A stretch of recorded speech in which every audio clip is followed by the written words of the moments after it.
Someone on Reddit said my dress up eunuch, and I'm like, that is the greatest way to represent what is about to happen to Jinji next week.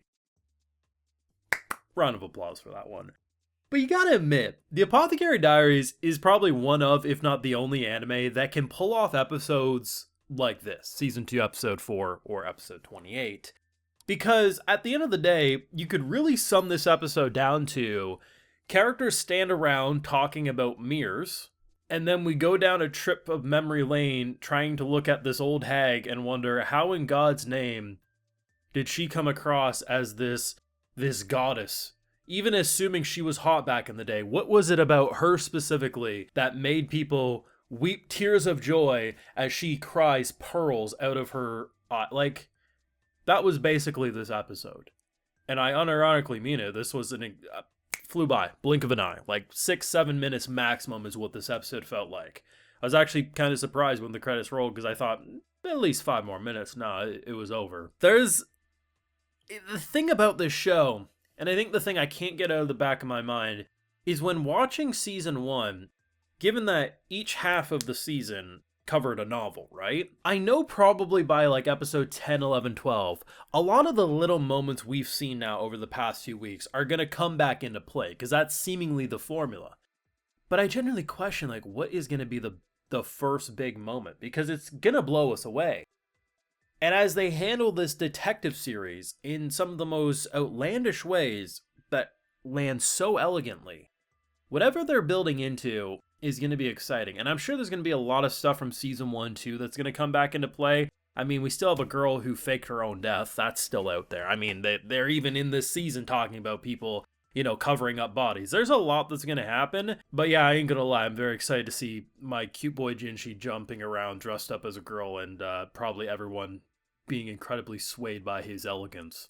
That's going to be great. Of course, if you want to support my work and see my full thoughts on these episodes, we got the Patreon where there's full live reactions available exclusively over there if you do want to see those. So, I did see the mirror twist coming, but man, I feel like maybe I was thinking too much about the whole dance thing. Because I was thinking, because when Mao Mao brings up, like, hey, did they use, like, some sort of incense, something to, like, mess with? I'm like, oh, that makes sense. If Granny was hot back in the day, and there was some sort of fumes being inhaled, and they were high as a kite, yeah, I mean, I could understand why they're like, damn, big busty Granny back in the day, she looks like she's flying across this, like, that would make sense. But seemingly, like, they're implying that's not what happened. It's just, maybe they liked her physique. Maybe it was just that, like, she was just that good back in the day. I don't know. This might be a stretch, but when there's this one shot in the episode where they're like, so I guess they sent the servants to pick out all the insects and shit, and I'm like, what a shit job that would be. But there was like moths or something like that went into the flame. And I'm like, maybe there was like an insect or something, or like something that was burning that maybe gave a hallucinogen or something. I don't know, like maybe that's thinking too much of it. But I generally wonder, because if we're going to do it in the same location as it was back then, I mean, is something going to smell a certain way that's going to influence the whole thing? I don't know. I'm probably thinking too much into it, but, this show makes me... What was it, episode 2 or whatever, when we're going down an alleyway and it turned out there was a cat? I'm thinking that, it's going to be deeper with that. Like, everything about the show makes me paranoid there's more meaning than just what they're showing. So, probably 70% of the time, I'm overthinking it. But 30% of the time, I do end up getting something right. Like, the mirror thing I saw coming. I wasn't sure if I was going to get it spot on. I think I got it pretty close. Because when they were talking about how there's these, like, 2 sisters, and, like, I mean, some parents wonder why their kids hate them. This is one of those cases. Basically just prisoners under a different name, and they just are trapped inside. Apparently, girl got pregnant. And I'm like, okay, well, clearly we ain't gonna go some Jesus Christ route, like, oh yes, Mary the Virgin. But the idea that, like, her sneaking out would make sense to me. And they also were saying, like, how sometimes you can trick your body and your body can change. Not that, like, they're actually growing a baby, but, like, the signs could make it seem as such. I was like, okay, maybe they're gonna go that route.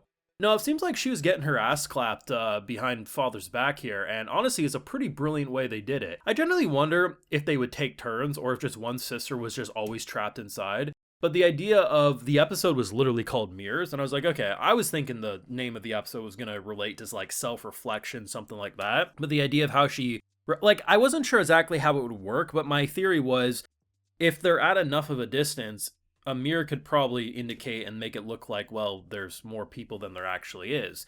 And the idea that she used basically the drawing and like, the thing that we're like indicate, and I was like, that's smart. It's a very clever way.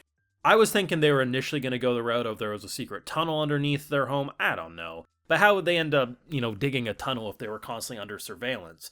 I also thought possibly one of the male servants was clapping cheeks behind father's back, but no, it seems like she was sneaking out, and good for her. I mean, you need a little excitement in your life, especially if your father's that big of a piece of shit.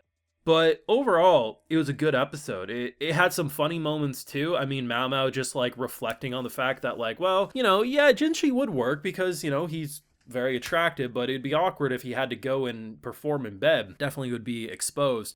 I'm waiting, like, I've for so long been waiting for the point where she accidentally grabs his crotch. Like, that has to happen at some point with how she continues to play him down as a eunuch, right? Because, like, I know he takes a potion to suppress his manhood. I assume that just means he doesn't get hard. But even if we assume it shrivels it up more, there's gotta be something to grab down there. At some point, someone, if it's not Mama, is gonna be tripping over our boy and feeling something. Like, I feel that has to happen at some point. But either way, I love those jokes. Or how she can disrespect him.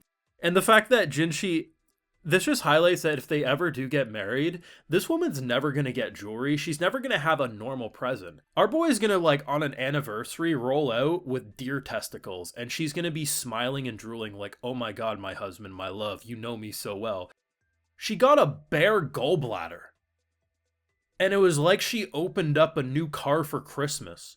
Like, she is such an adorable, grotesque cinnamon roll.